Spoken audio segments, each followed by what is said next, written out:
La gastroentérologie m'a tout de suite attiré pour son côté transversal et multidisciplinaire, avec d'un côté une médecine clinique très riche en sémiologie et d'un autre côté un versant plus technique, médico-chirurgical, avec l'émergence de l'endoscopie digestive, diagnostique mais aussi interventionnelle. C'est un examen qui est indolore, il n'y a pas d'anesthésie générale. Ce petit dispositif que vous allez avaler et qui va permettre de faire entre 2 et 8 photos par seconde de tout votre intestin grêle. Toutes les photos vont être envoyées sur ce boîtier, et je vous donne un verre d'eau pour avaler cette petite capsule qui va permettre de réaliser un film intégral de votre intestin. L'intestin grêle a toujours été la partie un peu obscure du tube digestif puisque très difficilement accessible.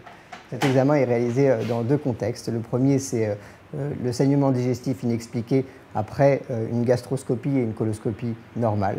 Et le deuxième, c'est dans un contexte de suspicion de maladie inflammatoire chronique intestinale. Le temps de lecture d'une vidéocapsule est estimé en à peu près 30 minutes. Donc vous imaginez que c'est une lecture qui est chronophage, fastidieuse.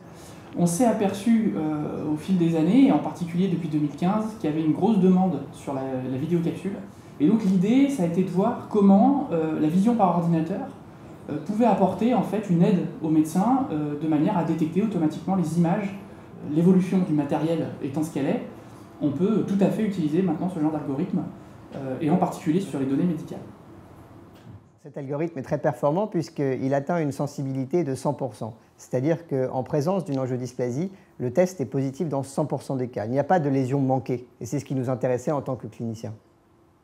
Les perspectives sont de réaliser une étude prospective à l'échelle de la vidéo, et pourquoi pas un jour d'incrémenter nos algorithmes dans le logiciel de lecture en pratique clinique.